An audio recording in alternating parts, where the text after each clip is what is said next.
സ്നേഹത്തെ അറിയിക്കുന്നു. നമുക്ക് ദൈവം ചിന്തിക്കാൻ വീണ്ടും ദൈവാവസരങ്ങളെ ഒരുക്കി തരുന്നു. ഓർത്ത് കർത്താൻ നന്ദി കരുതുന്നു.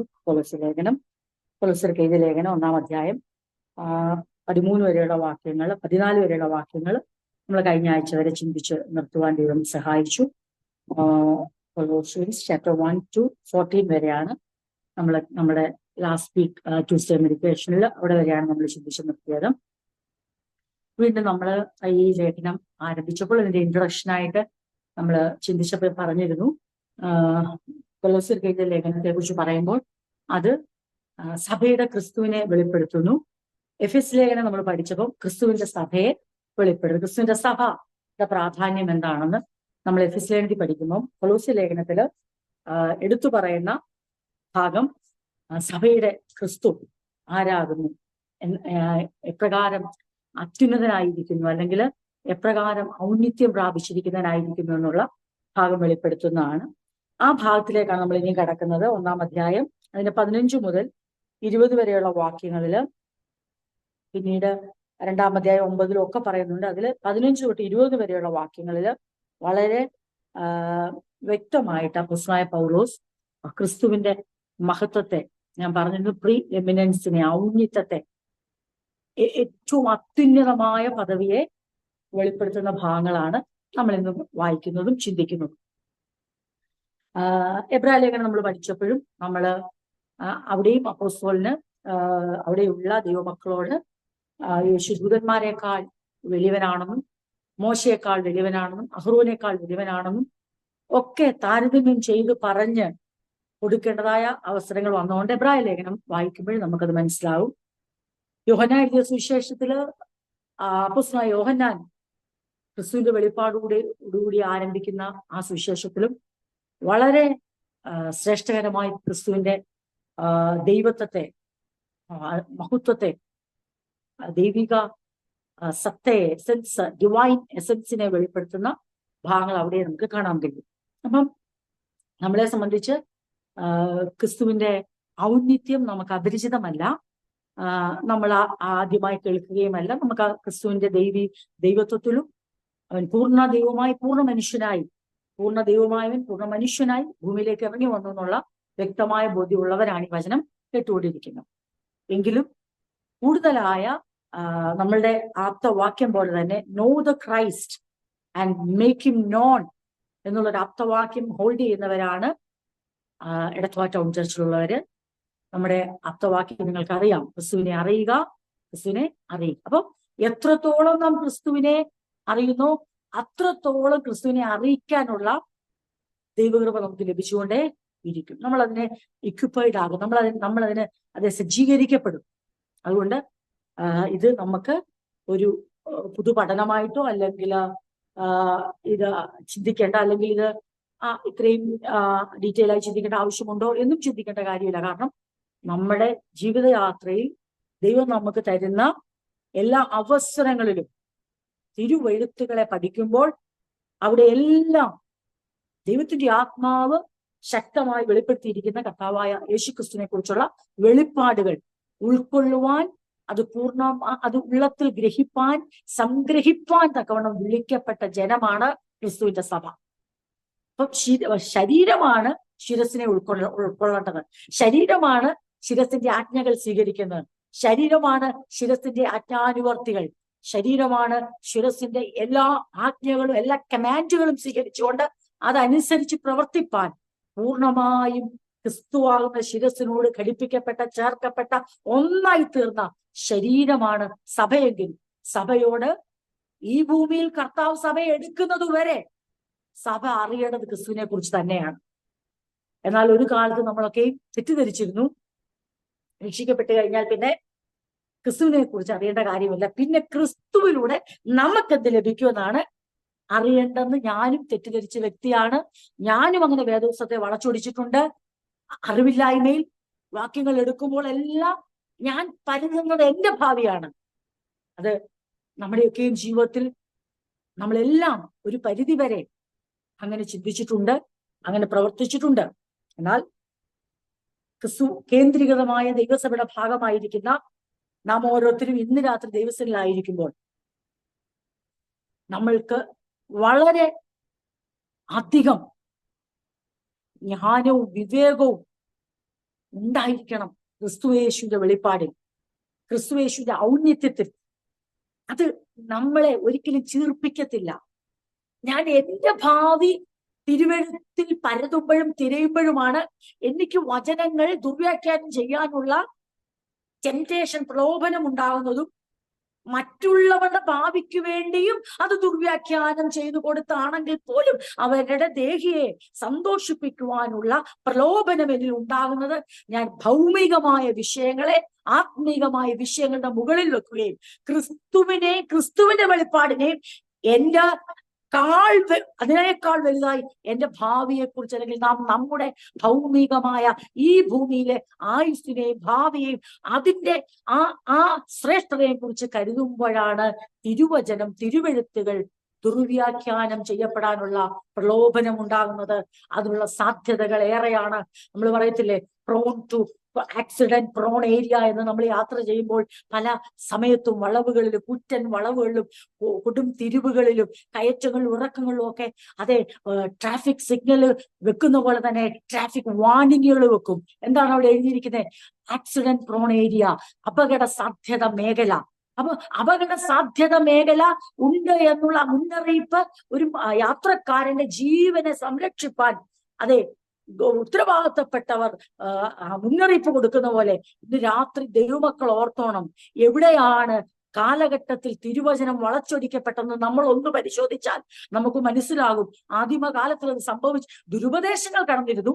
പക്ഷെ ദൈവസഭയ്ക്കകത്തെ ശുശ്രൂഷകർ തന്നെ സത്യവചനങ്ങളെ ജനത്തിന്റെ പ്രാണന് വേണ്ടി, ഭൗമിക ആവശ്യങ്ങൾക്ക് വേണ്ടി ശുശ്രൂഷിക്കാൻ തുടങ്ങിയത് എപ്പോഴാണെന്ന് ചോദിച്ചാൽ, ക്രിസ്തുവിനെയും ക്രിസ്തുവിന്റെ വെളിപ്പാടിനേക്കാൾ അധികം തങ്ങളുടെ ഭാവിയെ കുറിച്ചുള്ള ആകുലതകൾ നിമിത്തം, അതിന്റെ അനന്തരമായ കാര്യങ്ങൾ അറിയാനുള്ള ജിജ്ഞാസ നിമിത്തം എന്ത് സംഭവിച്ചു? പിശാചിന്റെ പ്രലോഭനങ്ങൾ കടന്നു വന്ന് ദൈവവചനത്തെ അതെ വേറൊരു രീതിയിലേക്ക് വളച്ചൊടിച്ചു. ഗോതമ്പ് വിളമ്പേണ്ടിടത്ത് വൈക്കോല് വിളമ്പാൻ തുടങ്ങി. ഇന്ന് രാത്രി പ്രിയരെ, നമ്മുടെ ജീവിതത്തിൽ ദൈവം നമ്മളെ വിളിച്ചിരിക്കുന്നത് വൈക്കോല് വിളമ്പാനുമല്ല, വൈക്കോല് ഭക്ഷിക്കാനുമല്ല, മറിച്ച് ഗോതമ്പ് വിളമ്പാനും ഗോതമ്പ് ഭക്ഷിക്കാനുമാണ്. വ്യാജ സ്വപ്നങ്ങൾ ദർശിച്ചുകൊണ്ട് ആ സ്വപ്നങ്ങളെ വ്യാഖ്യാനിക്കുന്ന തലമുറ യിരെമ്യാവിന്റെ കാലഘട്ടത്തിലേ ഉണ്ടായിരുന്നു. സത്യപ്രവാചകന്മാരുണ്ടായിരുന്നിടത്തെല്ലാം കള്ളപ്രവാചകന്മാരും ഉണ്ടായിരുന്നു.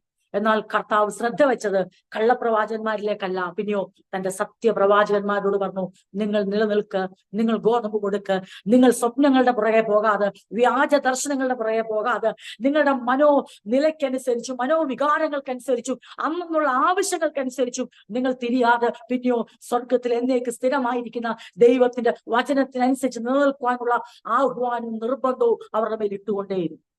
ഇന്ന് രാത്രി ദൈവത്തിന്റെ പരിശുദ്ധാത്മ നമ്മളെ പ്രാരംഭത്തിൽ ഓർപ്പിക്കുകയാണ്, അതേ നിർബന്ധം നമ്മുടെ മേലും കിടക്കുകയാണ്. എന്ത്?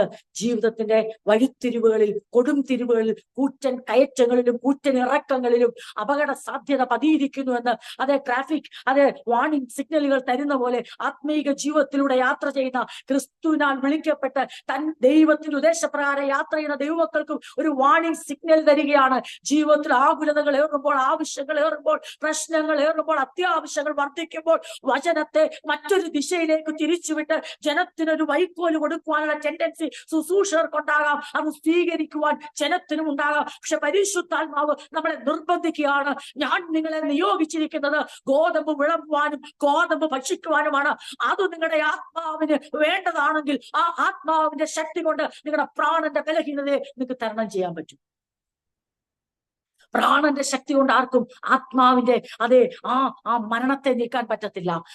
മരണത്തിൽ ഉയർത്തെഴുന്നേറ്റ് ആത്മാവിനെ പോഷിപ്പിക്കാനും പറ്റത്തില്ല. എന്നാൽ മരണത്തെ നീക്കി ജയം തന്നിരിക്കുന്ന ആ ആത്മാവിന്റെ വീണ്ടെടുപ്പ് പ്രാപിച്ചവർ ആത്മാവിനുള്ള ആഹാരം ലഭിക്കുമ്പോൾ അവരുടെ പ്രാണന്റെ ബലഹീനത, അവരുടെ തളർച്ചകൾ മാറ്റിക്കൊണ്ട് ഈ ഭൗമികത അതിനേക്കാൾ വലുതാണ് ദൈവം നമ്മളെ വിളിച്ചിരിക്കുന്ന ആത്മീക ജീവനും ജീവിതവും എന്നുള്ള ബോധ്യമുള്ളവർ അവരെന്ത് ചെയ്യും? അവർ നല്ല ഏറ്റവും നിർമ്മലമായ പാല് കുടിപ്പാൻ വാഞ്ചിക്കുന്ന പോലെ ഏറ്റവും ശുദ്ധമായ ആത്മീക ഭക്ഷണത്തിനായി അവർ ദാഹിക്കും, അല്ലെങ്കിൽ അവർ വാഞ്ചിക്കും. ഇന്ന് രാത്രി ഇത് പറയുമ്പോൾ ഞാൻ ഉദ്ദേശിച്ചു വന്ന ഇതാണ്, ക്രിസ്തുവിനെ കുറിച്ചുള്ള വെളിപ്പാട് തിരുവെഴുത്തുകളിൽ അത് കർത്താവും താൻ ഉയർത്തെഴുന്നേറ്റതിനു ശേഷം എമ്മൗസിലേക്ക് പോയ ശിഷ്യന്മാരോട് താൻ അവരെ ശാസിച്ചുകൊണ്ട് പറഞ്ഞു, നിങ്ങൾ ഇത് അറിയുന്നില്ലയോ, നിങ്ങളത് ഗ്രഹിക്കുന്നില്ലയോ? അതെ, അപ്പോസ്തലന്മാർ ആദ്യ ശുശ്രൂഷയ്ക്കായി എഴുന്നേറ്റപ്പോഴും പത്രോസ് എഴുന്നേറ്റ് നിന്നപ്പോഴും അവർ തിരുവെഴുത്തുകളെ കൊണ്ടുവന്നിട്ട് അവരുടെ ഭാവിയല്ല വെളിപ്പെടുത്തിയത്, കേൾവിക്കാരുടെ ഭാവിയല്ല വെളിപ്പെടുത്തിയത്. ക്രിസ്തുവിലൂടെ ദൈവം നമുക്ക് ഒരുക്കിയിരിക്കുന്ന നിത്യജീവന്റെയും ജീവിതത്തിന്റെയും ഭാവിയാണ് അവർ തിരുവെഴുത്തുകൾ മുഖാന്തരം വെളിപ്പെടുത്തി കൊടുത്തത്. അങ്ങനെ വെളിപ്പെടുത്തി കൊടുക്കുമ്പോൾ ആ ജനത്തിന് നിലനിൽക്കുവാനുള്ള കൃപയും അതോടുകൂടെയുണ്ട്. അത് ദൈവികമാണ്. എന്നാൽ ഒരു കാലഘട്ടം വന്നപ്പോൾ എന്ത് സംഭവിച്ചു? ക്രിസ്തുവിനെ അറിയുവാൻ വാഞ്ചയില്ലാത്ത, ക്രിസ്തുവിന്റെ വെളിപ്പാട് പ്രാപിക്കുവാൻ ആഗ്രഹമില്ലാത്ത, രക്ഷയ്ക്കായി എന്താ പറയണ്ടേ, ക്രിസ്തുവിൽ വിശ്വസിച്ചു, ഞാൻ രക്ഷിക്കപ്പെട്ടു എന്ന് പറയുകയും രക്ഷിക്കപ്പെട്ട എന്റെ ജീവിതത്തിൽ പിന്നെ എനിക്കിനി അറിയേണ്ടത് ക്രിസ്തുവിന്റെ ഔന്നത്യമല്ല, എനിക്കറിയേണ്ടത് ഈ ഭൂമിയിൽ ക്രിസ്തു നിമിത്തം എനിക്ക് ലഭിക്കുന്ന ഔന്നത്യത്തെ കുറിച്ചാണ്. ഇത് ഡേ ആൻഡ് നൈറ്റ് പോലുള്ള വ്യത്യാസമുണ്ട്.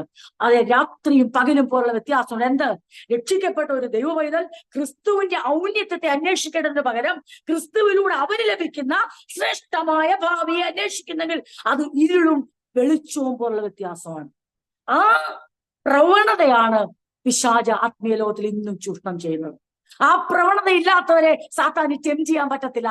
കാരണം അവർ ക്രിസ്തുവിന്റെ ഔന്നത്യത്തിന്റെ വെളിപ്പാടിനായി ദാഹിക്കുമ്പോൾ അവർക്കറിയാം, ക്രിസ്തുവിനെ അറിയും തോറും ഞങ്ങളുടെ ജീവിതത്തിലെ ആകുലതകൾ നീങ്ങിപ്പോവും, ഭൗമികതമേൽ ജയം വരും. അത് മരണത്തിനു മേലുള്ള ജയമാ, അത് പാപത്തിന്മേലുള്ള ജയമാ, അത് ഭാവിയുടെ സകല വെല്ലുവിളികളിൽ ഉള്ള ജയമാണെന്ന് വ്യക്തമായ ബോധ്യം ആർക്കുണ്ടാവുന്നറിയാമോ?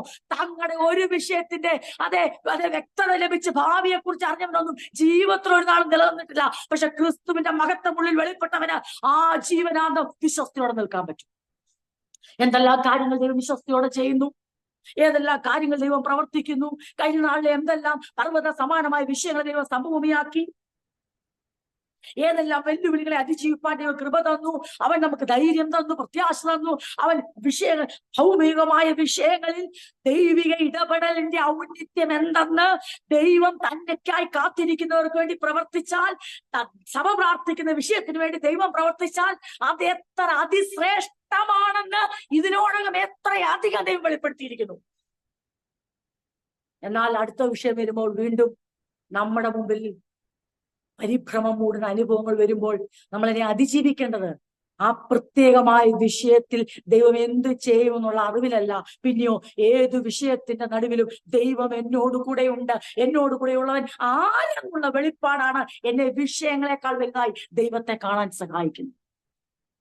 അതുകൊണ്ട് പ്രിയരെ, ക്രിസ്തുവിനെ കുറിച്ചുള്ള ഔന്നത്യത്തിന്റെ വെളിപ്പാട്, പ്രീ എമിനൻസിന്റെ റെവലേഷൻ അപ്പോസ്തലനായ പൗലോസ് ആവർത്തിച്ച്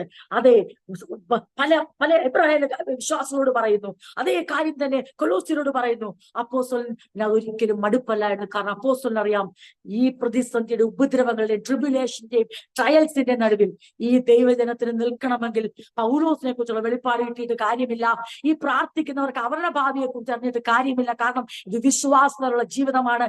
ഇവിടെ വെളിപ്പെട്ട് കിട്ടേണ്ടവന്റെ ഭാവി ആരെ കുറിച്ച് അറിയണമെന്നറിയാമോ? വിശ്വാസ നായകനും പൂർത്തിവരുത്തനുമായ യേശുവിനെ കുറിച്ചുള്ള ഔന്നത്യത്തിന്റെ ശ്രേഷ്ഠതയുടെ മഹത്വമായ ആ വെളിപ്പാട്, ആ റെവലേഷനാണ് ദൈവവൈതലിനെ അന്ത്യം വരെ നിലനിർത്തുന്നത്. ഏത് ദുരുപദേശങ്ങളെ എതിർക്കാൻ നമ്മളെ പ്രാപ്തരാക്കും, ഏത് ഭൗമികമായ വെല്ലുവിളികളെ അങ്ങനെയുള്ള ഭക്തന്മാരാണ് പാടിയത്. ഭാരമില്ല, തെല്ലും ഭീതിയില്ല, ഭാവിയെല്ലാം അവൻ കരുതിക്കൊള്ളൂന്ന് പാടിയത്. ഞാൻ നിങ്ങളുടെ ഭാവിയിൽ എന്ത് ചെയ്യുമെന്ന് വെളിപ്പെടുത്തി കിട്ടിയവരല്ലത് പാടിയത്. പിന്നെയോ അവരുടെ നിത്യജീവിതത്തിന്റെ ഭാവിയെ കുറിച്ച് ഉറപ്പ് കിട്ടിയവർ പാടി, ഞങ്ങൾ ഈ ഭൗമിക വിഷയങ്ങളെ കുറിച്ച് ഭാരപ്പെടുന്നില്ല, തെല്ലും ഭീതിയില്ല, കാരണം ഭാവിയെല്ലാം കരുതിക്കൊള്ളുന്ന ഒരുവിനെ കുറിച്ചുള്ള വെളിപ്പാട് അവരുടെ ഉള്ളിൽ നിറഞ്ഞു. അതുകൊണ്ട് പ്രിയരെ, ഇന്ന് രാത്രി ദൈവത്തിന്റെ ചിന്തകൾ നമ്മളെ വളരെ വാഞ്ചയോടെ ക്രിസ്തുയേശുവിന്റെ വെളിപ്പാടിനായി ശ്രദ്ധ കേന്ദ്രീകരിക്കാൻ പ്രാപ്തരാക്കട്ടെ. അതറിയും തോറും, വ്യക്തമായി ഞാൻ പറയുന്നു പ്രിയരെ, അതറിയും തോറും, ക്രിസ്തുവിനെ അറിയും തോറും, അവന്റെ പ്രീ എമിനൻസിനെ മനസ്സിലാക്കുന്നിടത്തോളം, അവന്റെ ഔന്നത്യത്തെ കുറിച്ച് ബോധ്യപ്പെടുന്നിടത്തോളം കാലം ഓരോ ദിവസവും നമ്മുടെ ജീവിതം സ്വഭാവം മാറിക്കൊണ്ടേയിരിക്കും. അപ്പോസ്തലനായ പൗലോസ് ഏത് ദുരുപദേശങ്ങളെ എതിർക്കുവാൻ, ചെറുത്തു നിൽക്കുവാൻ പ്രാപ്തരാക്കിക്കൊണ്ടാണ് കത്തെഴുതുന്നത്. ഇത് എഴുതുമ്പോൾ ഇതിന്റെ പ്രധാനമായ ഉദ്ദേശങ്ങൾ ഞാൻ തുടക്കത്തിൽ പറഞ്ഞിരുന്നു. ഇവിടെ തത്വചിന്തകൾ, അതിലെ എന്തുകൊണ്ടേ ആ ഒരു ഗ്രീക്ക് സംസ്കാരവും അല്ലെങ്കിൽ ആ തത്വചിന്തകളുടെ ഏറ്റവും വലിയ ഇടമാണല്ലോ ഗ്രീക്ക്. അതെ, ആ സംസ്കാരത്തിൽ ആണല്ലോ ഏറ്റവും കൂടുതൽ തത്വചിന്തകർ എന്ന് പറഞ്ഞ പോലെ യഹൂദന്റെ അതെ മര്യാദകളും ആചാരങ്ങളും ഇതെല്ലാം കൂടെ സമ്മേളിച്ചുകൊണ്ടുള്ള ബുദ്ധിപരമായ അതെ ആ അതിശ്രേഷ്ഠമായ നൂതനമായ തത്വചിന്തകളെ ക്രിസ്തുവിനേക്കാളും മുകളിൽ വെക്കുന്ന ഒരു പഠനവും അല്ലെങ്കിൽ ഒരു ഉപദേശവും, അതുപോലെ തന്നെ യഹൂദ മര്യാദകളെ, ഉത്സവങ്ങളെ, പെരുന്നാളുകളെ, ആചാരങ്ങളെ അത് കൂടെ ഫോളോ ചെയ്യേണ്ട, അതുകൂടെ അനുവർത്തിക്കേണ്ട ഒരു ഉപദേശം കൂടെ രണ്ടും കൂടെ ചേർത്ത് വെച്ചുകൊണ്ട് കൊലോസ്യ സഭയിലേക്ക് കയറി വരുവാൻ ശ്രമിച്ചപ്പോൾ ഈ വാർത്ത എപ്പഫ്രോദിത്തോസിലൂടെ അപ്പോസ്തലനായ പൗലോസ് ലഭിച്ചപ്പോൾ അദ്ദേഹം ആദ്യം അവരെ ആശ്വസിപ്പിച്ച് ആശീർവദിച്ച് അവരെ ധൈര്യപ്പെടുത്തി അവരുടെ ക്വാളിറ്റി എടുത്തു കാണിച്ചിട്ട് എവിടേക്ക് നീങ്ങുകയാണ്? അവർ ദൂതന്മാരെ ആരാധിക്കണമെന്നുള്ളൊരു ഒരു പ്രലോഭന കൂടെ കൊണ്ട് സഭയിലേക്ക് ഇട്ടപ്പോൾ എബ്രായ ലേഖനക്കാരോട് പറഞ്ഞ പോലെ തന്നെ വീണ്ടും ക്രിസ്തുവിന്റെ ഔന്നത്യം ഇവിടെ വെളിപ്പെടുത്തിയേ മതിയാകും എന്നുള്ള നിശ്ചയദാർഢ്യത്തോടെ അപ്പോസ്തലൻ എഴുതുന്ന വാക്കുകൾ, വരികളാണ് നമ്മൾ ചിന്തിക്കുന്നത്. 15 മുതലുള്ള വാക്യങ്ങൾ, 15 മുതൽ 20 വരെയുള്ള വാക്യങ്ങൾ. അതില് 15 മുതൽ 17 വാക്യങ്ങൾ ഇവിടെ വായിച്ചു കേൾപ്പിക്കും. നിങ്ങൾ ദയവായി ശ്രദ്ധയോടെ കേട്ടണം. അവൻ അദൃശ്യനായ ദൈവത്തിന്റെ പ്രതിമയും സർവസൃഷ്ടികൾക്കും ആദിജാതനുമാകുന്നു. സ്വർഗത്തിലുള്ളതും ഭൂമിയിലുള്ളതും ദൃശ്യമായതും അദൃശ്യമായതും, സിംഹാസനങ്ങളാകട്ടെ, കർത്തൃത്വങ്ങളാകട്ടെ, വാഴ്ചകളാകട്ടെ, അധികാരങ്ങളാകട്ടെ, സകലവും അവൻ മുഖാന്തരം സൃഷ്ടിക്കപ്പെട്ടു. അവൻ മുഖാന്തരവും അവനായിട്ടും സകലവും സൃഷ്ടിക്കപ്പെട്ടിരിക്കുന്നു. അവൻ സർവത്തിനു മുമ്പേ ഉള്ളവൻ, അവൻ സകലത്തിനും ആധാരമായിരിക്കുന്നു. Thank you. നമ്മള് ആ ഭാഗം ഒന്ന് ചിന്തിക്കാം. ക്രിസ്തു നമ്മൾ കഴിഞ്ഞ ആഴ്ച ചിന്തിച്ച് നമ്മൾ നിർത്തി. പ്രാർത്ഥനയുടെ വാല്യൂ, എന്തിനു വേണ്ടിയാണ് പ്രാർത്ഥിക്കുന്നത്, എന്തോർത്ത് വേണം നിങ്ങൾ സ്തോത്രം ചെയ്യാൻ? ഇരുട്ടിന്റെ അധികാരത്തിൽ നിന്ന് സുപുത്രന്റെ രാജ്യത്തിലേക്ക് നിങ്ങളെ വേർതിരിച്ചത് കൊണ്ട് എന്താ നിങ്ങൾക്ക് സംഭവിച്ചത്? നിങ്ങൾക്ക് ലഭിച്ചത് പാപമോചനം എന്ന വീണ്ടെടുപ്പ്. അതായത് redemption is equal to forgiveness of sins. പാപമോചനം എന്ന് വീണ്ടെടുക്കുന്ന ഒരാൾ വീണ്ടെടുക്കപ്പെട്ടു എന്ന് പറഞ്ഞാൽ അതിന്റെ അർത്ഥം ഇത്രയേ ഉള്ളൂ, ആൾക്ക് പാപമോചനം ലഭിച്ചു. ഇത് സാധ്യമാക്കി തന്ന ക്രിസ്തുവിന്റെ പ്രവൃത്തിയെ, ദൈവസ്നേഹത്തെ ഓർത്തുകൊണ്ട് നിങ്ങൾ സന്തോഷത്തോടെ ദൈവത്തിന് സ്തോത്രം ചെയ്യണം, നന്ദി കരയറ്റം. ഇത് പറഞ്ഞാണ് നമ്മൾ നിർത്തിയത്. അങ്ങനെ ഉള്ള നിങ്ങളുടെ ജീവിതത്തിൽ ആ ക്വാളിറ്റി ഉണ്ടാകുവാൻ, ആ ക്യാരക്ടർ ഉണ്ടാകുവാൻ, ആ എൻഡ്യൂറൻസ് ആൻഡ് പേഷ്യൻസ് ഉണ്ടാകുവാൻ, എല്ലാ ഫലങ്ങളും നിങ്ങൾ പുറപ്പെടുവിക്കുന്നതായി തീരുമാനം ഞാൻ നിങ്ങൾക്ക് വേണ്ടി പ്രാർത്ഥിക്കുന്നു. ദൈവീയ ഹിതത്തെക്കുറിച്ചുള്ള പരിജ്ഞാനം, ആ വിവേകം, അതെല്ലാം നിങ്ങൾ വർദ്ധിച്ചു വരട്ടെ. അങ്ങനെ പറഞ്ഞിട്ട് പറയുകയാണ്, നമ്മളുടെ എല്ലാം ജീവിതത്തിൽ അപ്പോസ്തലൻ പറയുകയാണ്, സന്തോഷത്തോടെ ദൈവത്തിന് നന്ദി കരേറ്റുവാൻ നമ്മൾ എന്നും തയ്യാറായിരിക്കണം. ആരെങ്കിലും ചോദിക്കുകയാണ്, ഇത്രയും വർഷം ദൈവത്തിന് വേണ്ടി കാത്തിരുന്നിട്ട് ദൈവം നിങ്ങൾക്ക് വേണ്ടി പ്രവർത്തിക്കാഞ്ഞിട്ടും നിങ്ങൾക്ക് എന്താ ഇത്ര സന്തോഷം, നിങ്ങൾക്ക് എന്താ ഇത്ര നന്ദി പറയാൻ ഇത്ര സന്തോഷം? നിങ്ങളൊരു കടമ തീർക്കുകയാണോ? ദൈവം വിളിച്ചു, ദൈവമക്കളായിപ്പോയി, ഇനിയിപ്പൊ നന്ദി പറഞ്ഞില്ല ദൈവത്തിനത് കോപമായി തീരുവോ എന്നോർത്താണോ നിങ്ങൾ നന്ദി കരേറ്റുന്നത്? അല്ലേ അല്ല. സധൈര്യം പറയണം, ഞങ്ങളുടെ ഹൃദയത്തിൽ ദൈവത്തിന് നന്ദി കരേറ്റുമോ? കേവലം ഒരു കടപ്പാടല്ല, അതിനകത്തൊരു സന്തോഷമുണ്ട്. എന്താ സന്തോഷം എന്ന് ചോദിച്ചാൽ, ദൈവം ഞങ്ങളുടെ ഉള്ളിൽ പകർന്നിരിക്കുന്ന ആ വീണ്ടെടുപ്പ് എന്തെന്ന് ഞങ്ങൾക്കറിയാം. വീണ്ടെടുപ്പ് എന്താന്ന് നിങ്ങൾ ആരെങ്കിലും ഒന്നുകൂടെ എടുത്തു ചോദിച്ചാൽ ഞങ്ങൾ പറയും, എവിടെ നിന്നാണ് എവിടേക്ക് ഞങ്ങളെ വീണ്ടെടുത്തിരിക്കുന്നത്, ഏത് സ്ഥലത്തേക്ക് ഞങ്ങളെ മാറ്റിയിരിക്കുന്നു. ഞങ്ങൾ അനുഭവിക്കുന്ന സന്തോഷം എന്തെന്നറിയാമോ? പാപമോചനം എന്ന ആ വീണ്ടെടുപ്പിന്റെ, ഇരുട്ടിന്റെ രാജ്യത്തിൽ നിന്ന് സ്വപുത്രന്റെ രാജ്യത്തിലേക്ക് ട്രാൻസ്ഫർ ചെയ്ത, സ്ഥലം മാറ്റി വീണ്ടെടുത്ത് രക്ഷിച്ച്, അതിന്റെ അർത്ഥം എന്ന് ചോദിച്ചാൽ, പാപത്തിന്റെ അടിമകളായിരുന്ന ഞങ്ങളെ ആ പാപത്തിന്റെ ശിക്ഷയിൽ നിന്ന്, ശിക്ഷാവിധിയിൽ നിന്ന് വിടുവിച്ച പുത്രനെ ഓർക്കുമ്പോൾ, പിതാവ് പുത്രനെ ദാനമായി തന്ന് ഓർക്കുമ്പോൾ ഞങ്ങൾ സന്തോഷത്തോടെ സ്തോത്രം ചെയ്തില്ലെങ്കിൽ പിന്നെ എങ്ങനെ സ്തോത്രം ചെയ്യണം? ഞങ്ങൾ അതിന് വിളിക്കപ്പെട്ടവരാ, എല്ലാ കാലത്തും അതിന് വിളിക്കപ്പെട്ടവരാ, നിയോഗിക്കപ്പെട്ടവരാ. ഇതാണ് നമ്മൾ കഴിഞ്ഞ ആഴ്ച ചിന്തിച്ചത്.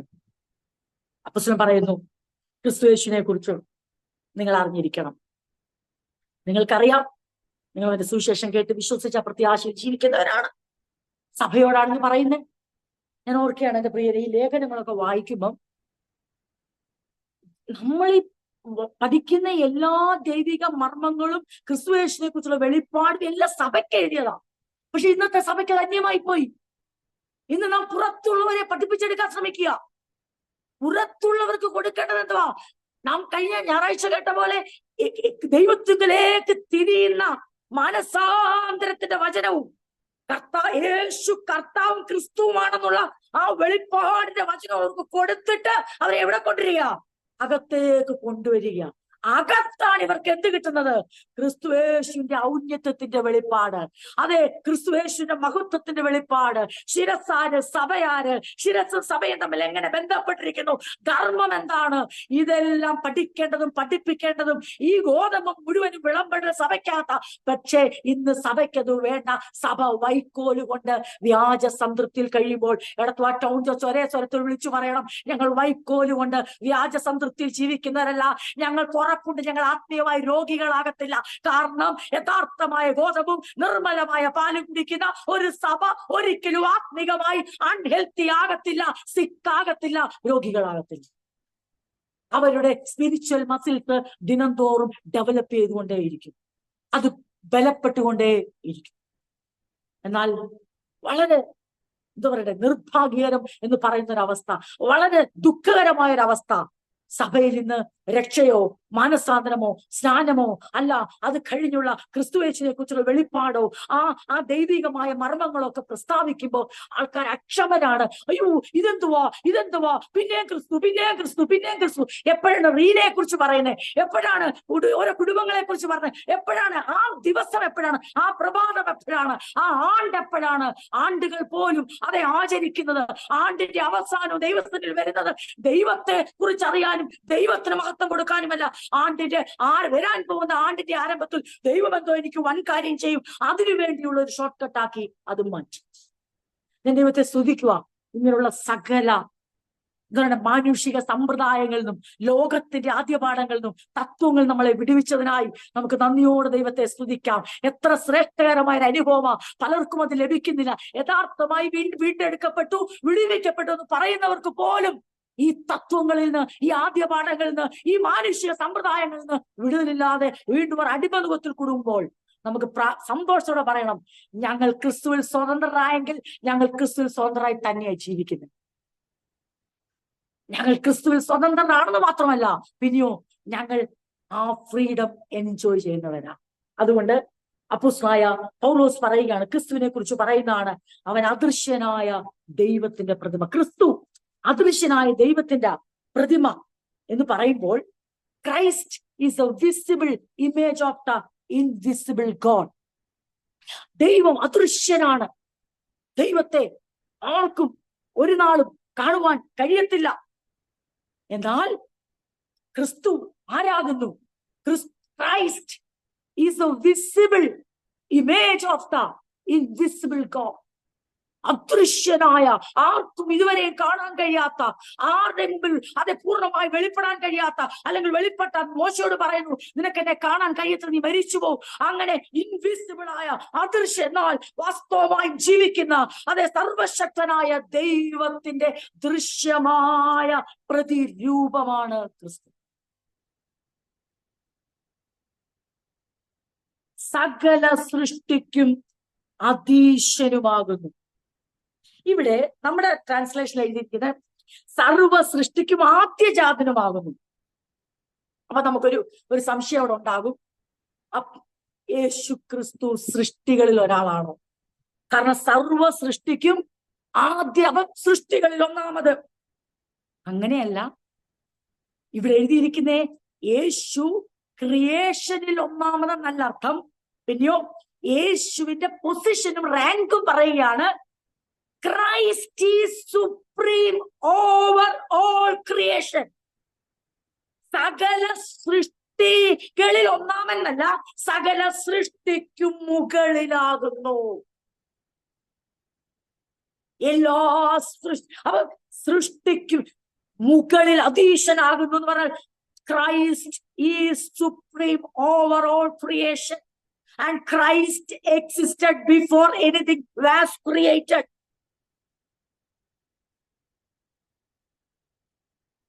സർവ സൃഷ്ടിക്കും ആദ്യജാതനുമാകുന്നു. എന്ത് സൃഷ്ടിക്കപ്പെടുന്നതിന് മുമ്പും ആരുണ്ടായിരുന്നു? ക്രിസ്തു. അതുകൊണ്ട് പറയുകയാണ്, what is the Christ's position regarding creation? Christ is supreme over all creation. അതാണ് ജീസസിന്റെ റാങ്ക് ആണത്, അത് പൊസിഷനാണ്. അടുത്ത വാക്ക് സിംഹാസനങ്ങളും സ്വർഗത്തിലും ഭൂമിയിലും ഉള്ള ദൃശ്യമായതും അദൃശ്യമായതും സിംഹാസനങ്ങളും കർത്തൃത്വങ്ങളും വാഴ്ചകളും അധികാരങ്ങളും എല്ലാം ക്രിസ്തുവിനാൽ സൃഷ്ടിക്കപ്പെട്ടു. അപ്പം നമ്മൾ ഒന്ന് രണ്ട് ഭേദഭാഗങ്ങളിലൂടെ ഇതിനോട് കോർത്തിണക്കി ചിന്തിക്കുന്നതായിരിക്കും. ആദ്യം ഇപ്പൊ നമ്മൾ ചിന്തിക്കാൻ വായിച്ച ഭാഗമല്ല, ആദ്യം തന്നെ ഞാൻ പറഞ്ഞ Christ is the visible image of the invisible God. Christ existed before anything was created, and Christ is supreme over all creation. എന്നിട്ട് പിന്നെ അടുത്ത ഭാഗം പറയുകയാണ്, യേശുവിന്റെ അധികാരവും ശക്തിയും. Jesus is the power behind the creation itself. സൃഷ്ടിപ്പിന്റെ ക്രിയേഷന്റെ പിൻപിലുള്ള ശക്തി, അധികാരം യേശുവാണ്. അപ്പൊ power behind the creation, purpose behind the creation, ഇതാണ് അടുത്ത വാക്കുകളിൽ പറയുന്നത്. ക്രൈസ്റ്റ് ആരാകുന്നു എന്ന് പറഞ്ഞിട്ട് സൃഷ്ടിപ്പിനോട് ബന്ധപ്പെട്ട് ക്രിസ്തു ആരാകുന്നു, അല്ലെങ്കിൽ what is the power or who is the power behind the creation എന്നുള്ളതിന്റെ ഉത്തരം, and what is the purpose behind the creation, ഇതിന്റെ ഉത്തരവും ആണ് തൊട്ട് താഴെ പറയുന്നത്. അപ്പൊ നമ്മള് ഇതിനോട് ബന്ധപ്പെട്ട വളരെ സിമിലർ ആയ ബൈബിൾ വേഴ്സസ് നമ്മുടെ മുമ്പിൽ ഉള്ളത് കൊണ്ട് അത് വായിക്കുമ്പോൾ കുറച്ചും കൂടെ നമുക്ക് ഈസി ആയിട്ട് ഗ്രഹിക്കാൻ പറ്റും. അതുകൊണ്ട് നമുക്ക് ഒന്ന് നമ്മള് ഇങ്ങനെ ചിന്തിക്കണം. അതെന്താ ചോദിച്ചാൽ, നമ്മളിവിടെ ഒരു കാര്യം പറഞ്ഞു, അദൃശ്യനായ ദൈവത്തിന്റെ പ്രതിരൂപമാണ്, ഇമേജാണ്. ഇത് കേൾക്കുമ്പോൾ ഞാൻ എന്റെ ഹൃദയത്തിലൊക്കെ വന്ന ചിന്ത ഞാൻ പറയാം. നിങ്ങളുടെ ഹൃദയത്തിൽ അങ്ങനെ വന്നിട്ടുണ്ടോന്നറിയില്ല, എന്തായാലും നമ്മുടെ മനസ്സിൽ ഇങ്ങനെ ഒരു ചിന്ത വരും. ക്രിസ്തു അദൃശ്യനായ ദൈവത്തിന്റെ പ്രതിരൂപമാകുന്നു. കർത്താവായ യേശുവിനെ കുറിച്ച് പറയുമ്പോൾ അപ്പം ദൈവം, നമ്മളവിടെ ചിന്തിക്കുന്നത് ഈ മാനുഷിക ശരീരത്തിൽ വെളിപ്പെട്ട യേശുവിന്റെ ആ ജീസസിന്റെ ബോഡിയെ കുറിച്ചാണോ ഈ പറയുന്നത്? അപ്പൊ നമുക്കൊരു ചിന്ത അങ്ങനെ ഉണ്ടാവും, അങ്ങനെയാണെ അതാണോ ഈ മാനുഷിക രൂപത്തിൽ ഭൂമിയിൽ കടന്നു വന്ന വെളിപ്പെട്ട ക്രിസ്തുവിന്റെ ശാരീരിക രൂപത്തെ കുറിച്ചാണോ ഈ വിസിബിൾ ഇമേജ് എന്ന് പറഞ്ഞു? അപ്പൊ അങ്ങനെയാണോ ദൈവം ഇരിക്കുന്നത് മനുഷ്യന്റെ രൂപത്തിൽ? ഉൽപ്പത്തിയിലും പറയുന്നുണ്ട് അവന്റെ പ്രതിമയിൽ, അല്ലെ, സാദൃശ്യത്തിൽ. അവിടെ നമുക്ക് അങ്ങനെ ഒരു സംശയം. പക്ഷെ നമുക്കറിയാം അവിടെ പറയുന്നത് നമ്മുടെ ഈ ഫിസിക്കൽ ബോഡിയെ കുറിച്ചല്ല.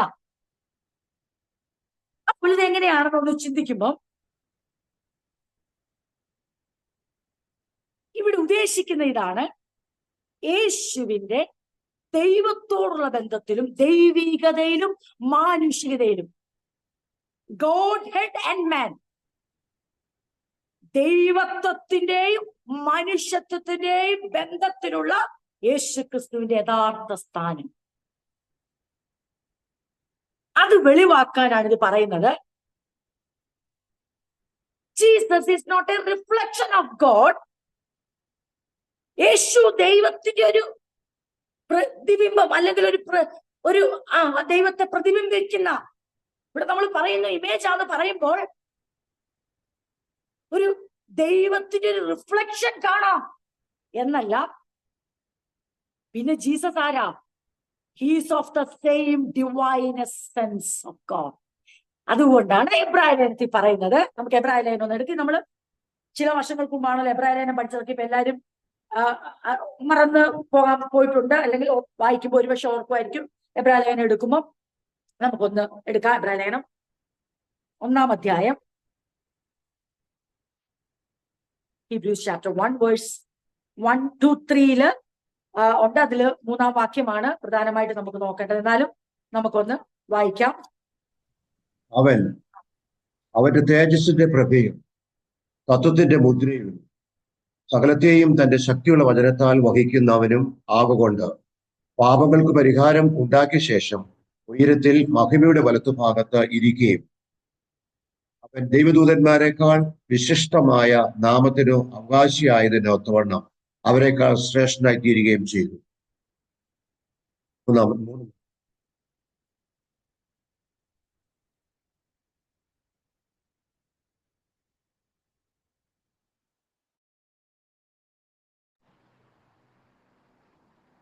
രണ്ടു മുതൽ വായിക്കാം.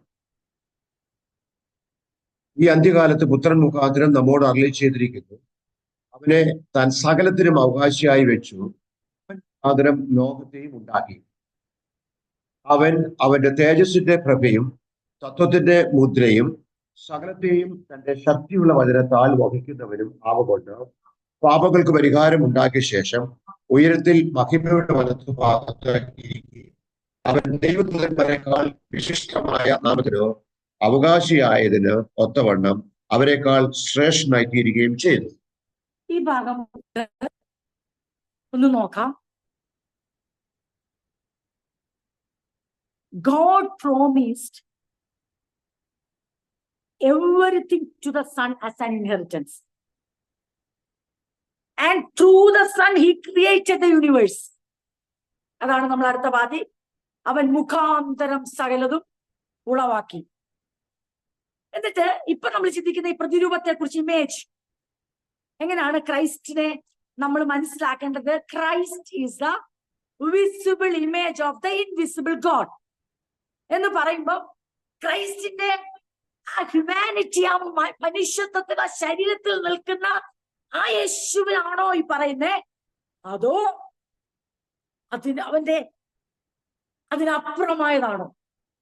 അതാണ് നമ്മൾ ഈ ഭാഗം ചിന്തിക്കുന്നത്. The sun radiates God's own glory and expresses the very character of God. തത്വത്തിന്റെ മുദ്ര.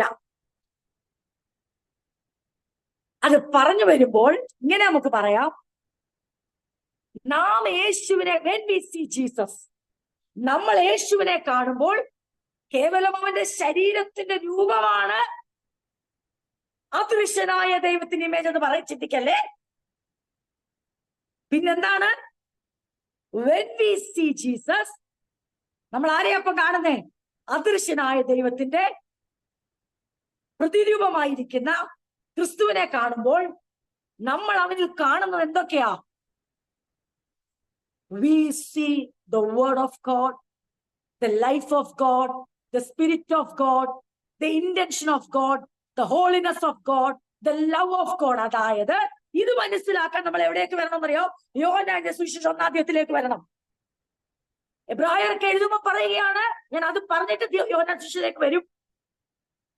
The sun radiates God's own glory. നമുക്കറിയാമല്ലോ എന്റെ പ്രിയരെ, നമുക്കെല്ലാം അറിയാവുന്ന ഒരു കാര്യമാ, കർത്താവായ യേശുവിന്റെ മുഖത്തൊരു തേജോവലയമില്ലായിരുന്നു. ഉണ്ടായിരുന്നോ? യേശുവിനെ 12 പേരിൽ നിന്ന് വ്യത്യസ്തനായി കാണാൻ പ്രത്യേക പ്രകാശ വലയം ഇല്ലാഞ്ഞുകൊണ്ടല്ലേ യൂദയ്ക്ക്? അപ്പൊ എന്താണ്? സാധാരണ വസ്ത്രം ധരിച്ച് ശിഷ്യന്മാരെ പോലെ തന്നെ ഒരാളായി. The sun radiates God's own glory. ദൈവത്തിന്റെ തന്നെ മഹത്വത്തെ വെളിപ്പെടുത്തുന്ന, പ്രകാശിപ്പിക്കുന്ന Christ. And Christ expresses the very character of God. ദൈവം ആരാണോ ആ ദൈവത്തിന്റെ തത്വത്തിന്റെ മുദ്ര എന്ന് പറയുമ്പോൾ യഥാർത്ഥ വെരി ക്യാരക്ടർ ഓഫ് ഗോഡ്, ദൈവത്തിന്റെ സ്വഭാവം, ദൈവത്തെ പൂർണ്ണമായും ക്രിസ്തു വെളിപ്പെടുത്തിയിരുന്നു. അപ്പൊ when we see Jesus, യേശുവിനെ കാണുമ്പോൾ, ക്രിസ്തുവിനെ കാണുമ്പോൾ, ക്രിസ്തുവിന്റെ ഫിസിക്കൽ ബോഡിയിൽ പിതാവായ ദൈവം ഒരു ഗ്ലോറിയും വെച്ചിരുന്നില്ല. എന്നാൽ യേശുവിന്റെ ശരീരം, യേശു മനുഷ്യനായി ഭൂമിയിൽ കടന്നു വന്നപ്പോൾ അവൻ തികച്ചും പാപരഹിതനായിരുന്നു. എന്നാൽ ഈ വിസിബിൾ ഇമേജായി നമ്മുടെ മുമ്പിൽ അദൃശ്യനായ ദൈവം വെളിപ്പെട്ടു എന്ന് പറയുമ്പോൾ നമ്മൾ എന്താണ് ക്രിസ്തുവിൽ കണ്ടത്?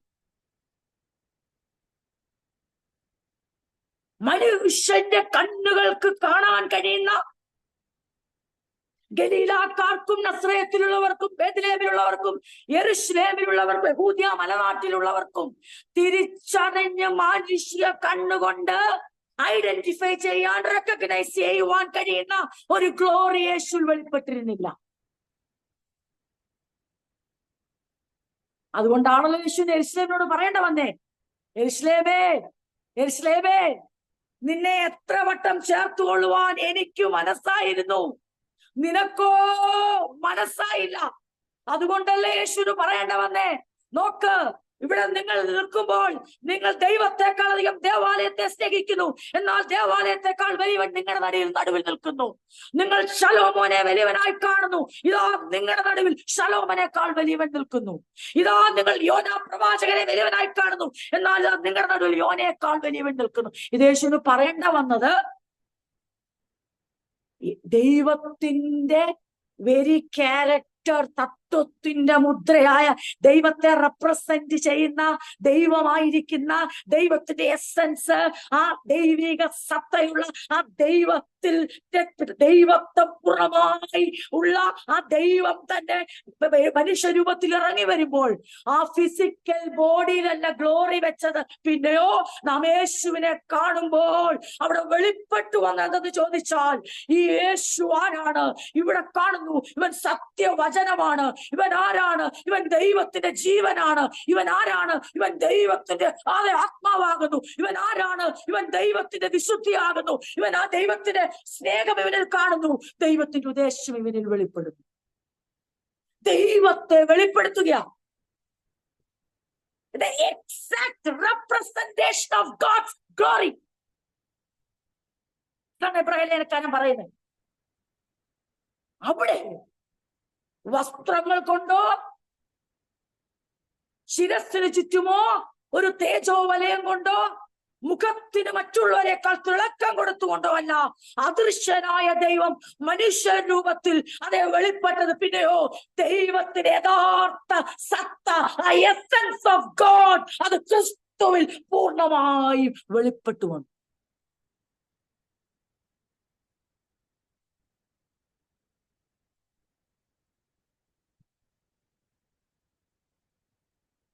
ക്രിസ്തുവിൽ നാം എന്ത് കണ്ടു? ദൈവത്തിന്റെ സ്വഭാവം കണ്ടു. ഇബ്രാഹിം പറയുക, Christ expresses the very character of God.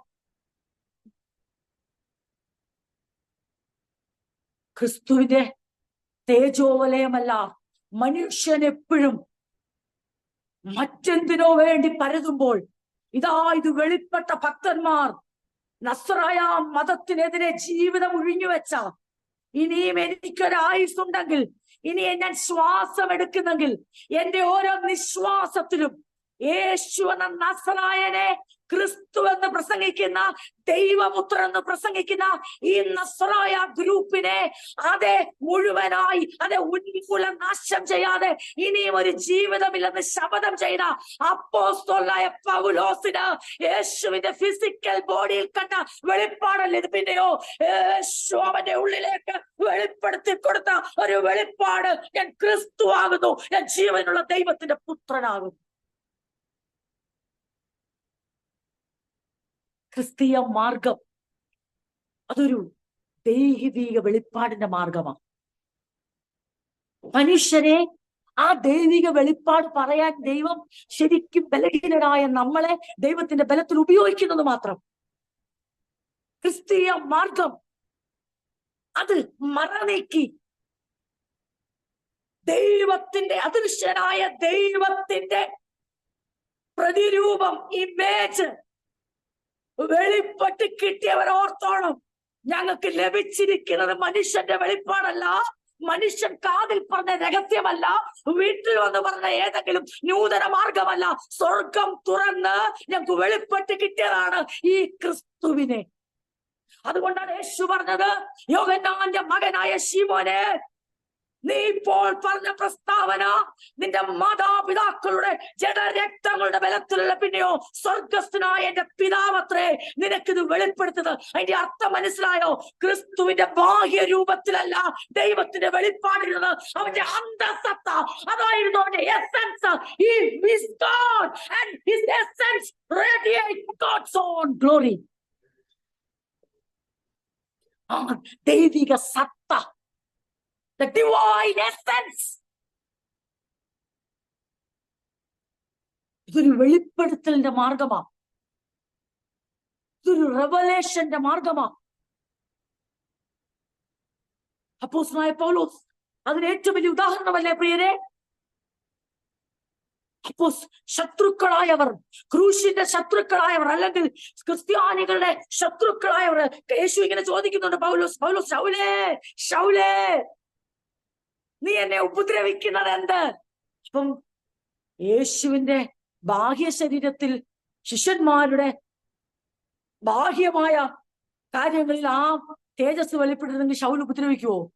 ഇല്ല. യേശുവിനെ ഉപദ്രവിക്കുവാൻ തക്കവണ്ണം ശൗലിനെ പ്രാപകനാക്കാനുള്ള കാരണം അവൻ മനുഷ്യനായ യേശുവിനെ കണ്ടു. യേശുവിന് വേണ്ടി ജീവിക്കുവാൻ ശൗലിനെ പ്രാപ്തനാക്കിയത് സ്വർഗം തുറന്ന് ക്രിസ്തുവിന്റെ വെളിപ്പാട് ലഭിച്ചപ്പോൾ അവൻ ക്രിസ്തുവിന് വേണ്ടി ജീവനം ഒഴിഞ്ഞു വെച്ചു. യേശു കേവലം ഒരു നസ്രായൻ എന്ന് കരുതിയപ്പോൾ ആ മാർഗത്തെ മുടിപ്പിക്കുവാൻ അവൻ സ്വാർത്ഥമെടുക്കാൻ തുടങ്ങി. യേശു ക്രിസ്തുവാണെന്ന് വെളിപ്പെട്ടപ്പോൾ ആ മാർഗത്തിന് വേണ്ടി ജീവൻ കൊടുക്കുവാൻ അവൻ സമർപ്പിക്കപ്പെട്ടു. ഇന്ന് രാത്രി നാം ദൈവത്തെ സ്തുതിക്കുകയും സന്തോഷത്തോടെ സ്തോത്രം ചെയ്യുകയും ചെയ്യുമ്പോൾ നാം ആത്മാർത്ഥമായി ഈ ദിവസങ്ങളിൽ വീണ്ടും വീണ്ടും മടുത്തുവാതെ പ്രാർത്ഥിക്കണം. കർത്താവേ, ഇതൊരു മാനുഷിക മാർഗമായും തട്ടിക്കൂട്ടലായും ഇന്നലെ മുളച്ചു വന്ന കൂടായും ഞങ്ങളെയും സഭയും കാണുന്നവരെ, യേശുവിനെ കാണുന്നവരെ, എന്റെ കർത്താവേ, അവിടുന്ന് ആ മാനുഷികതയുടെ മുഖം മൂടി നീക്കി ദൈവികമായ ഒരു വെളിപ്പാട് അവരുടെ കുരുട്ട് കണ്ണുകളെ തുറന്ന് ഇരുട്ടിൽ നിന്നവരെ വിടുവിക്കുവാൻ തക്കോണം അവരുടെ ഹൃദയദൃഷ്ടി ഒന്ന് പ്രകാശിപ്പിച്ച് അവർക്ക് ക്രിസ്തുവിനെ വെളിപ്പെടുത്തി കൊടുക്കണമെന്ന് നമുക്ക് ആത്മാർത്ഥമായി പ്രാർത്ഥിക്കാം. അങ്ങനെ സംഭവിച്ചാലുള്ള ഗുണം എന്നറിയാവോ? അങ്ങനെ സംഭവിച്ചാൽ ഈ മാർഗം മുടിപ്പിക്കണമെന്ന് ആഗ്രഹിച്ചവൻ ഈ മാർഗത്തിന് വേണ്ടി ജീവൻ കൊടുക്കാൻ എനിക്കൊരു പ്രശ്നമല്ല, ഞാൻ ഏതുമില്ലെന്നെണ്ണുന്നു, മരിക്കുന്ന ലാഭമെണ്ണുന്ന വിശ്വാസികൾ ശിഷ്യന്മാർ ഉടലെടുക്കും. ക്രിസ്തുവിൽ വിശ്വസിച്ചാൽ നിന്റെ ഭാവി ശോഭനമാകുമെന്ന് നാം പ്രസംഗിച്ചാൽ, ക്രിസ്തുവിൽ വിശ്വസിച്ചാൽ കടഭാരം നീങ്ങുമെന്ന് നാം വിശ്വസിച്ചാൽ എന്ത് സംഭവിക്കും? യേശു എന്ന ഒരു വ്യക്തിയിൽ വിശ്വസിക്കും. എന്തിനു വേണ്ടി? ഒരു നേതാവെന്ന നിലയിൽ, ഒരു മതത്തിന്റെ ഒരു നേതാവെന്ന നിലയിൽ, ഒരു മതസ്ഥാപകൻ എന്ന നിലയിൽ ആ മതത്തിലേക്ക് ആൾക്കാർ വരും. പക്ഷേ എന്ത് സംഭവിക്കും? അവർ ഇരുട്ടിൽ തന്നെ വെളിച്ചത്തിലാണെന്ന തെറ്റുധാരണയിൽ അവർ ഇരുളിൽ വസിച്ച് അവർ നരകത്തിന് അടിമകളായി.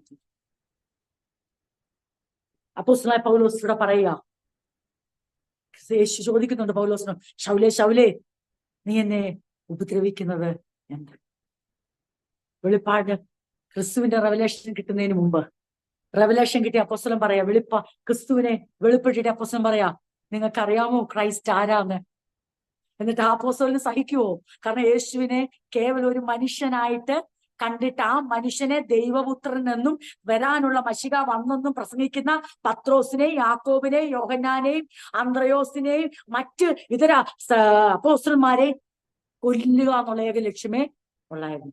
ഇപ്പോഴോ യേശു ക്രിസ്തുവാണെന്ന് വെളിപ്പെട്ട് കിട്ടിയപ്പോൾ അപ്പോസ്തലന് കരുതൽ തടങ്കലിലായിട്ടും സഹിക്കാൻ പറ്റുന്നില്ല. കാരണം ക്രിസ്തു എന്ന വെളിപ്പാടുള്ളവന് ആ ഔന്നിത്യം പ്രാപിച്ച ക്രിസ്തുവിനേക്കാൾ ദൂതന്മാരെയോ തത്വചിന്തകളെയോ അതെ ഏതാണ്ട് മാനുഷിക വിശുദ്ധിയോ യഹൂദ പാരമ്പര്യങ്ങളെ ഉയർത്തിപ്പിടിക്കുമ്പോൾ പൗലോസിന് റോമിൽ അടങ്ങിയിരിക്കാൻ കഴിഞ്ഞില്ല.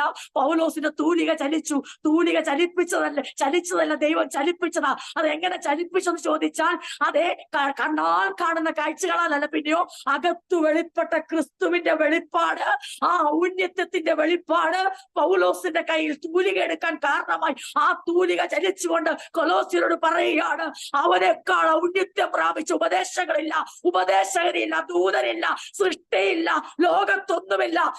ഒന്നുമില്ല.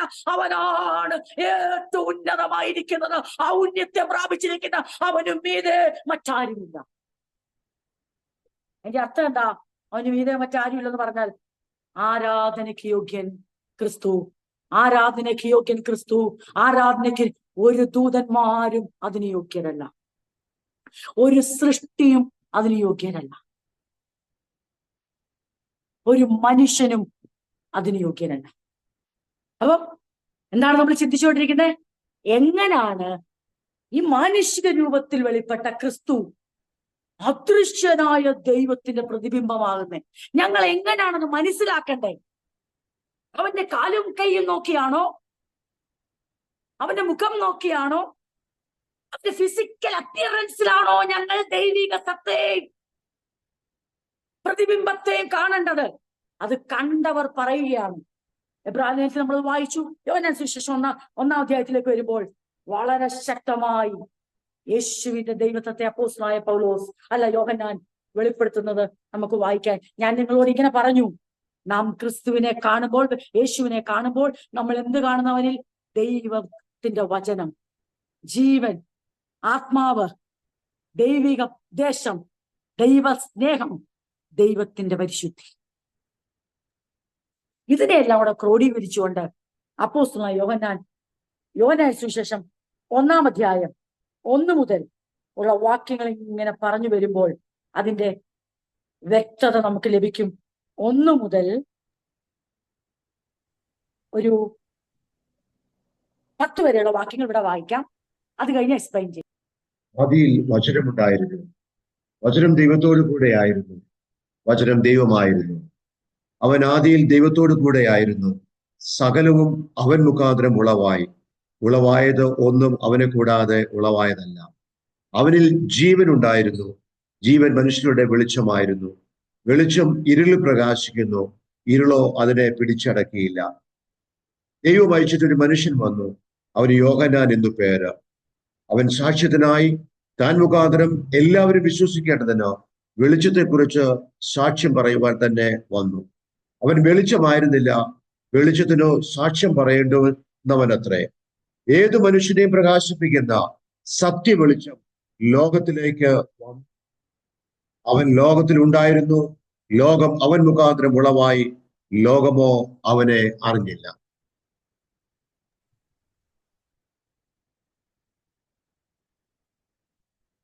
സുവിശേഷം 1-ാം അധ്യായത്തിന്റെ 1 മുതൽ 10 വരെയുള്ള വാക്യങ്ങളാണ് ഇവിടെ വായിച്ചത്.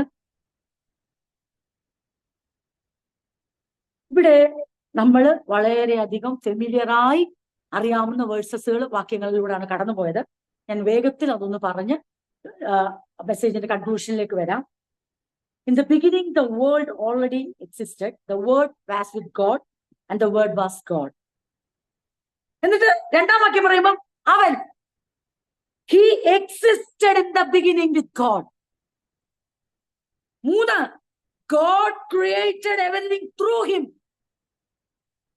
അപ്പം എല്ലാ ക്രിയേഷന്റെയും പിൻപിലുള്ള ശക്തി കേന്ദ്രമാരാണ്? ക്രൈസ്റ്റ്. എല്ലാ ക്രിയേഷന്റെ പിന്നിലുള്ള പർപ്പസ്, ഉദ്ദേശമാരാണ്? ക്രൈസ്റ്റ്. ഇത് ഒരാൾ മാത്രം പറയുന്നതല്ല. അപ്പോസ്തലനായ പൗലോസിന്റെ വെളിപ്പാട് മാത്രമല്ല, യോഹന്നാന്റെയും വെളിപ്പാട് ദൈവം കൊടുത്തിട്ട് പറയുകയാണ്, and nothing was created except through him. അവനെ കൂടാതെ ഒന്നും ഉളവായിട്ടില്ല. അടുത്തത്, നമ്മൾ ക്രിസ്തുവിനെ കാണുമ്പോൾ എന്ത് കാണുന്നു? ദൈവത്തിന്റെ വചനം. When we see Jesus, we see the word of God. ഇവിടെ word God ഇത് പറഞ്ഞു വന്നിട്ട് പറയുകയാണ്. 4-ാം വാക്യം, The word gave life to everything that was created. അവന്റെ വചനത്താൽ ഉളവാക്കിയെന്ന് പറയുമ്പോൾ ആ ജീവൻ കൊടുത്തത് വചനമാകുന്നു. എന്നിട്ട് വീണ്ടും പറയുന്നു, and his life brought life to everyone. നമ്മൾ എന്ത് കാണുന്നു? ക്രിസ്തുവിനെ കാണുമ്പോൾ ദൈവത്തിന്റെ ജീവൻ കാണുന്നു. ഇവിടെ എഴുതിയിരിക്കുന്നു, അവന്റെ ജീവൻ എന്ത് കൊടുത്തു? എല്ലാവർക്കും പ്രകാശം കൊടുത്തു. ആ പ്രകാശം, the light shines in the darkness and the darkness can never extinguish it. ഒരിരുളിനും കെടുത്തിക്കളയാൻ കഴിയാത്ത പ്രകാശം. വേർഡിൽ ആരംഭിച്ചു. Word was God. അത് കഴിഞ്ഞോട്ട് വന്നപ്പോൾ ക്രിയേഷൻ പറഞ്ഞു. പിന്നെ പറയുന്നു അവൻ വെളിച്ചമാണ്. അപ്പൊ ക്രിസ്തു ദൈവത്തിന്റെ, അദൃശ്യനായ ദൈവത്തിന്റെ ഇമേജായി എങ്ങനെ വെളിപ്പെടുന്നു? വചനം അവനിൽ വെളിപ്പെടുന്നു. വെളിച്ചം അവനാകുന്നു. ജീവൻ അവനാകുന്നു. ആ ഒരു ഇരുളിനും കെടുത്തിക്കളയാൻ കഴിയാത്ത പ്രകാശമാനാണ് ക്രിസ്തുവാകുന്നത്. എല്ലാ ക്രിയേഷന് മുമ്പും അവനുണ്ട്. എല്ലാ ക്രിയേഷന്റെ പിൻപിലുള്ള ശക്തിയും അവനാകും.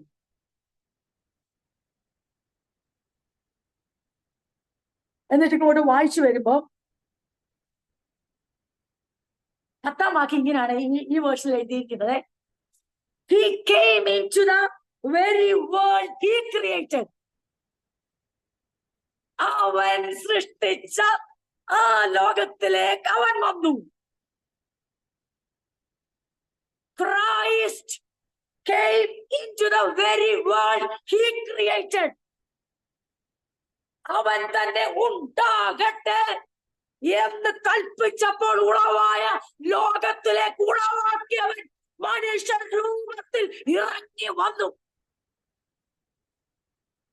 When we see Jesus, we see the word of God, the life of God, the spirit of God, the holiness of God, the intention of God, the love of God. നാം യേശുവിനെ കാണുമ്പോൾ അവനിൽ കാണുന്നത് തെറ്റിദ്ധരിക്കരുത്. ആ കൈകാലുകളിലേക്കോ മുഖത്തിലേക്കോ ആ ഫിസിക്കൽ ബോഡിയിലേക്കല്ല നമ്മള് ആ റെപ്രസെന്റേഷൻ നോക്കേണ്ടത്. അങ്ങനെ നോക്കിയവരൊക്കെ പരാജയപ്പെട്ടു പോയി. അങ്ങനെയുള്ളവരൊക്കെ ഇടറിപ്പോയി. അങ്ങനെയുള്ളവരൊക്കെ പറഞ്ഞു, ഇത് അറിയത്തില്ല, ഇവൻ ആരാണ്? തച്ചന്റെ മകനല്ലയോ, മറിയയുടെ മകനല്ലയോ? നമുക്ക് ഇവന്റെ ബ്രദേഴ്സിനെ, സിസ്റ്റേഴ്സിനെ ഒക്കെ അറിയത്തില്ലയോ? അല്ല, അവര് പറഞ്ഞില്ല. അവരൊന്നും ഈ കുടുംബത്തിലെ അംഗങ്ങളെല്ലാം നമുക്കറിയാം. പക്ഷെ വെളിപ്പാട് ലഭിച്ച അപ്പോസ്തലന്മാര് പറയുക, യോഹന്നാൻ, അവനേക്കാൾ 6 മാസം മുമ്പ് വന്ന യോഹന്നാൻ സ്നാപകൻ പറയുക, എനിക്ക് മുമ്പേ ഉള്ളവനാണിവൻ. അപ്പൊ എങ്ങനെയാണ് ക്രൈസ്റ്റ് ഇൻവിസിബിൾ ഗോഡിന്റെ, അദൃശ്യനായ ദൈവത്തിന്റെ വിസിബിൾ ഇമേജായി, ദൃശ്യമായ പ്രതിബിംബമായി വെളിപ്പെട്ടത്? ഇത് ആർക്കാണ് വെളിപ്പെട്ടത്? ആർക്കൊക്കെ ഇത് റിസീവ് ചെയ്യാൻ പറ്റി? ഈ മറ നീക്കി ഈ അനുഗ്രഹം പ്രാപിച്ച ജനമാണോ ഏറ്റവും അനുഗ്രഹിക്കപ്പെട്ടവർ? അതോ അവന്റെ മാനുഷിക ശരീരത്തിൽ എന്തോ അമാനുഷികത കണ്ടെത്താൻ ശ്രമിച്ച്, അവനെന്തോ മാജിക് ചെയ്യുമെന്ന് ശ്രമിച്ച് കാൽവരി ക്രൂശിൽ കിടക്കുമ്പോഴും ഇറങ്ങി വാ, നിന്നിൽ വിശ്വസിക്കാന്ന് പറയുമ്പോൾ ആ ഭോഷന്മാർ കരുതിയില്ല, കേറിപ്പോന്നതിന് മുമ്പേ അവൻ ദൈവത്തിന്റെ ആ ഗ്ലോറിയെ മുഴുവനും, ആ വചനത്തെ, ജീവനെ, പ്രകാശത്തെ ലോകത്തിന് വെളിപ്പെടുത്തി കൊടുത്തുകൊണ്ടാണ് ആ കർത്താവായ യേശുക്രിസ്തു ക്രൂശിലേക്ക് കയറിയത്. ഇത് മനസ്സിലാകാത്തവൻ പറഞ്ഞു, നീ എന്തെങ്കിലുമൊക്കെ ചെയ്ത് ഞങ്ങൾ വിശ്വസിക്കാവുന്നു. മനസ്സിലായൻ പറഞ്ഞു, എനിക്ക് മുമ്പേ ഉള്ളവൻ, ക്രിയേഷൻ ചെയ്തവൻ, അതെ, വചനം ജീവനായി വെളിപ്പെട്ടവൻ, വെളിച്ചമായി ഇരിക്കുന്നവൻ വന്ന് പറഞ്ഞിട്ട് പറയുകയാണ്, അതെ, he came into the very world he created.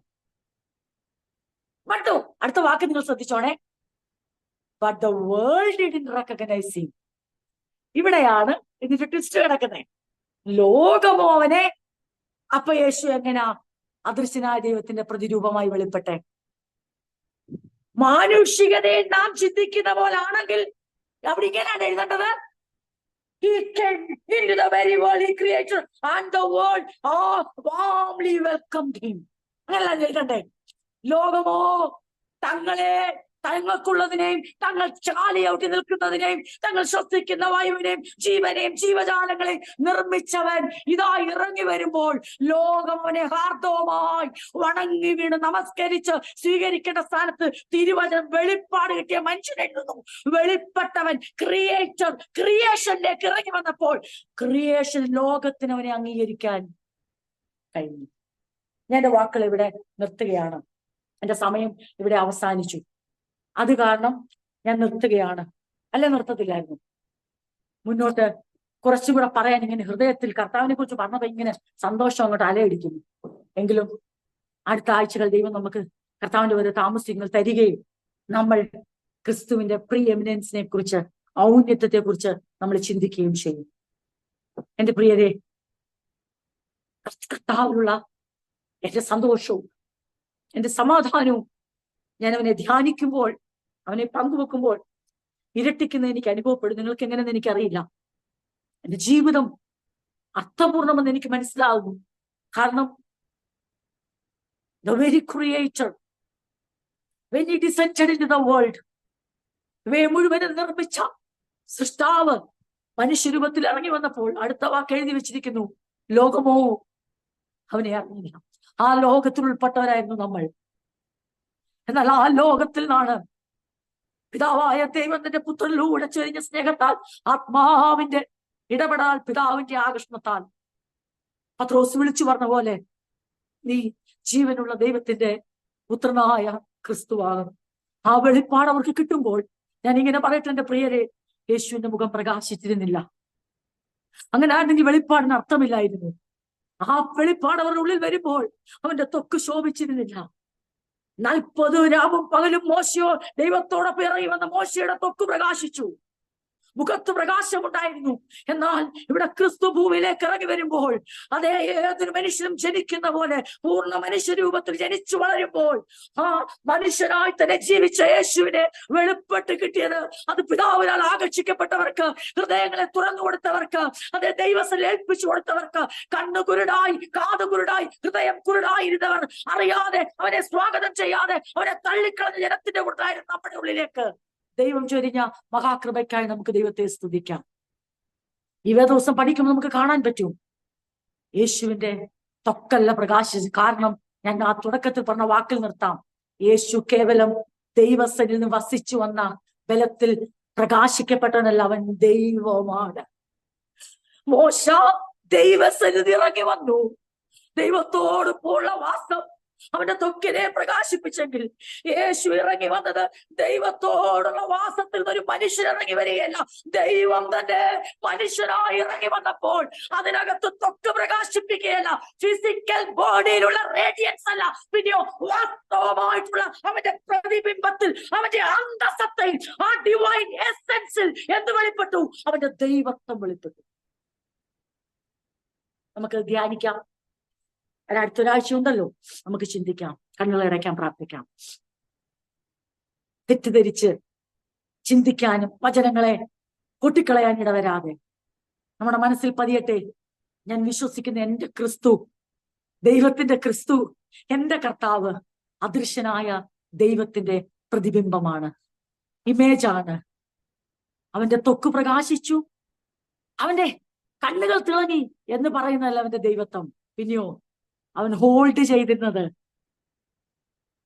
ഫിലിപ്പിയ ലേഖനത്തിൽ പറയുന്നു, ദൈവത്തോടുള്ള സമത്വം മുറുകെ പിടിക്കാതെ ദൈവരൂപത്തിലിരിക്കെ തന്റെ നിയോഗം നിവർത്തിപ്പാൻ മനുഷ്യ സാദൃശ്യത്തിലായി. ആ മനുഷ്യ സാദൃശ്യത്തിലേക്ക് ശ്രദ്ധ വെച്ചവരൊക്കെ ഇടറിപ്പോയി. എന്നാൽ ആ മനുഷ്യനിൽ വെളിപ്പെട്ട ദൈവിക അന്തസത്ത ലഭിച്ചവർ, ദൈവത്വം കണ്ടവർ, ദൈവിക വെളിപ്പാട് പ്രാപിച്ചവർ അവന് മൂലക്കല്ലായി അവനെ സ്വീകരിച്ചു. അല്ലാത്തവർക്ക് യേശു അവന്റെ മനുഷ്യത്വത്തെ നോക്കിയവർ തടങ്കൽ പാറ ഇടച്ചകല്ലുമായി മാറിയപ്പോൾ അവനിൽ വെളിപ്പെട്ട ദൈവിക സത്തയെ കണ്ടവർ അവർ എല്ലാവർക്കും യേശു മൂലക്കല്ലായി മാറി. നമ്മുടെ യേശു നമുക്ക് മൂലക്കല്ലായിരിക്കാൻ നമുക്ക് ദൈവത്തെ സ്തുതിക്കാം.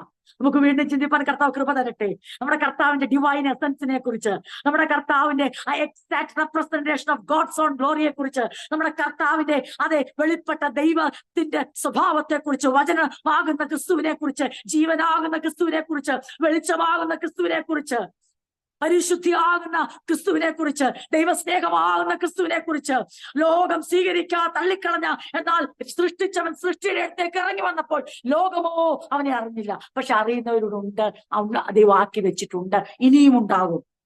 നമുക്ക് പ്രാർത്ഥിക്കാം. ഞങ്ങളെ ആ കൂട്ടത്തിൽ എണ്ണിയതിനായി നന്ദി പറഞ്ഞുകൊണ്ട് ഇനിയും അവനെ അറിയുന്ന, അവന്റെ ദൈവികത വെളിപ്പെടുവാൻ പോകുന്ന ഒരു കൂട്ടത്തെ ഓർത്ത് നമുക്ക് നന്ദിയോടെ ദൈവത്തെ സ്തുതിക്കാം. ഈ വചനങ്ങളാൽ ദൈവം നമ്മെ അനുഗ്രഹിക്കുമാറാണ്.